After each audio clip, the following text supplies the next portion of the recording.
صحیفه تاجیکان در آینه تاریخ از روی اثر پیشوای ملت محترم امام علی رحمان تهیه می گردد. تاریخ را برای آن می آموزیم که از سرگذشت پر افتخار و عبرت آموز نیاگان آگاه شویم، سبق گیریم و این دانش ها را در ترتیب دادن نقشه معینی رشد امروز و فردای دولت و ملت کاربست نماییم.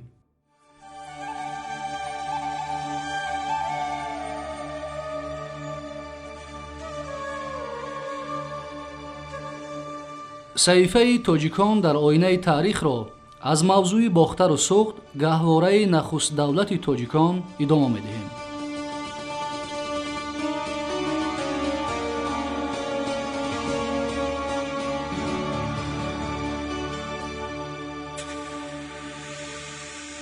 ибораи гаҳвораро навиштаму андешаи домангирам шуд ки шояд баъзеҳо хурдагирӣ намоянд. гаҳвораро ба давлату давлатдории тоҷикон чӣ нисбатеу монандиест ки борҳо зимни навиштаҳо ёд шуда буду акнун ба сарлавҳа роҳ ёфт, вале даст пеш нарафт ки онро хат занам ё ба калимаи дигаре иваз намоям. воқеан рамзи гаҳвора ин ҷо ҳам ба маънои аслӣ омадаву ҳам ба маънии маҷозӣ, зеро овони тифлӣ, овони афтидану хистанҳои омӯхтани роҳгардӣ, овони роҳ ёфтан ба арсаи тамаддуни башарӣ, овони худро шинохтану ҷаҳонро шинохтани ниёгони тоҷикон аз ҳамин ҷо ибтидо мегирад. оғози сарнавишти талху ширин, оғози нахустин падидаҳои тамаддуну арзишҳои фарҳангӣ ва оғози рисолати давлату давлатдории онҳо низ маҳз аз ҳамин гаҳвора сарчашма гирифтааст. растохези пурҳаводиси ташаккули забон, пайдоиши расми хату хаттотӣ, санъати китобу китобнигорӣ, оини дафтару девондорӣ, пазируфтани оинҳои ростин ҳам дар ҳамин гаҳвораи ҳаётбахш падид омада, чун суруди алайи модар бо бақову ҷовидона мондааст. ҳунари кишоварзиву низоми киштукор, парвариши уштурҳои корвонгарди бохтариву аспҳои бидави овозадор, шукӯҳу ҷалоли дарбори подшоҳону кишваркушоии сарлашкарон, бунёди истеҳкомҳои мудофиавию қалъаҳои муҳташам, обод кардани шаҳристону марказҳои калони савдо, кушодани роҳҳову воситаҳои мусоиди тиҷорат ва даҳҳо дастовардҳои дигари тамаддуну давлатдории ниёгони тоҷикон аз ҳамон аҳди қадим сар шуда дар тӯли асрҳои минбаъда сайқалу густариш ёфтааст. пеш аз шурӯъ намудан ба таҳқиқи таърихи тамаддун ва давлатдории бохтару суғди қадим гаҳвораи нахустин давлати тоҷикон бояд ёдовар шуд ки доир ба ин масъала ду тарзи нигориш ва равияи ибрози назар аст. гарчанде ин ду равия ва тарзи нигориш аз аҳди қадим то ба асри мо бо роҳу равиши хосаи худ омада бошанд ҳам миёни онҳо то кунун тафовут ва ҳудуде нагузоштаанд ва шояд гузоштани тафриқаву ҳудуд дар ин масъала зарурате надошта бошад, зеро инҳо ду роҳи гуногуне мебошанд ки касро ба як сарчашмаи тамаддун ва як ҳадафи ниҳоӣ мерасонанд. аз хотири он ки ҳам барои муаллиф ва ҳам барои хонанда дарк намудани масъалаҳо ва шарҳ додани он осонтар гардад, шартан ин ду равияро тарзи нигориши шарқӣ ва тарзи нигориши ғарбӣ ном мегузорем. ҳардуи ин нигориш мактабҳои анъанавӣ, шаклу услуби хоса ва расму оинҳои деринаи худро доранд. тарзи нигориши шарқӣ ғолибан ба нуқтаи назари муаррихон, воқеанигорон, шоҳноманависон ва муаллифони сарчашмаҳои бостонии аҳди қадим ки аз ависто оғоз мегиранд асос ёфтааст. дар нигоришоти шарқӣ асотиру ривоёт, қиссаҳои саргузаштӣ, моҷароҳои кишваркушоӣ бештар афзалият дошта, баъзан ҳудуди миёни ривояту ҳақиқати таърихиро шинохтан мушкил аст.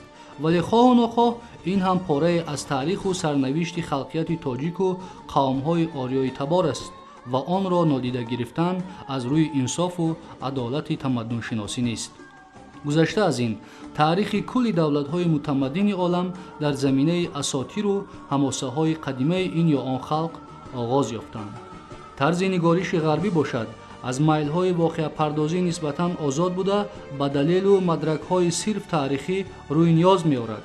бунёди таърихнигории ғарбӣ ғолибан аз муаррихону воқеанигорони аҳли атиқаи юнону рим сарчашма гирифта, сипас дар аврупо, россия ва дигар кишварҳои ғарб густариш ёфтааст. шартӣ будани ин равияҳоро бори дигар таъкид намуда, аввал ба мадраку сарчашмаҳои таърихию адабии муаллифону таърихнигорони аҳди қадими қавмҳои тоҷику ориёитабор рӯй меорем.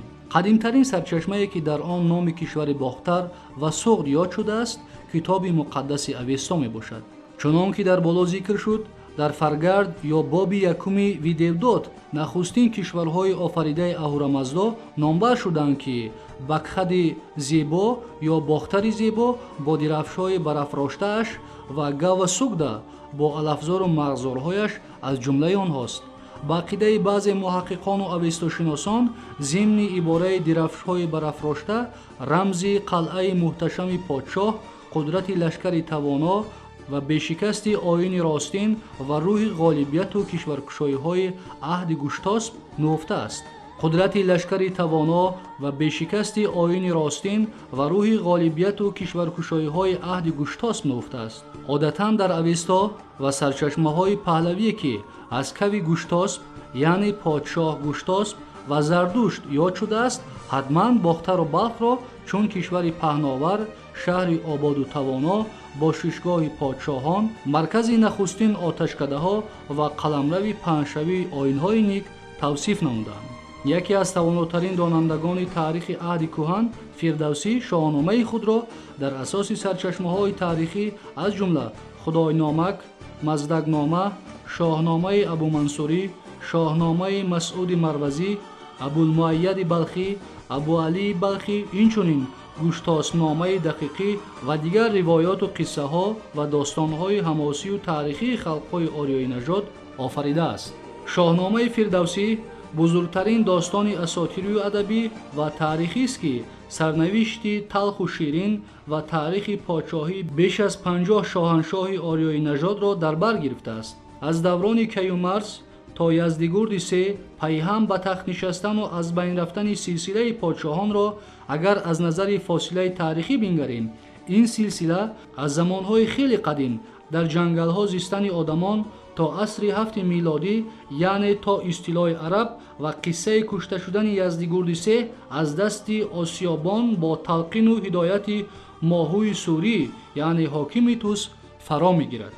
вобаста ба таърихи омадурафти шоҳон ва сурат гирифтани бандубасти воқеаҳо, шоҳномаро метавон ба ду қисмати бузург асотирӣ ва таърихӣ ҷудо намуд.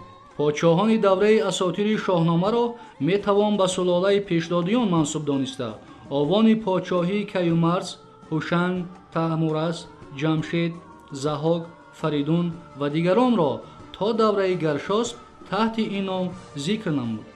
бояд афзуд ки дар давраи подшоҳии силсилаи пешдодиён ниёгони мо тарзи зиндагии ҷамоаи ибтидоиро пасисар намуда падидаҳои аввалини тамаддунро ноил гаштанд, яъне истифодаи оташ, сохтани манзилу бошишгоҳҳо, ба даст овардани хӯроку пӯшок, истифодаи олоти меҳнат, дастомӯз намудани ҳайвоноти ваҳшӣ расм гардид.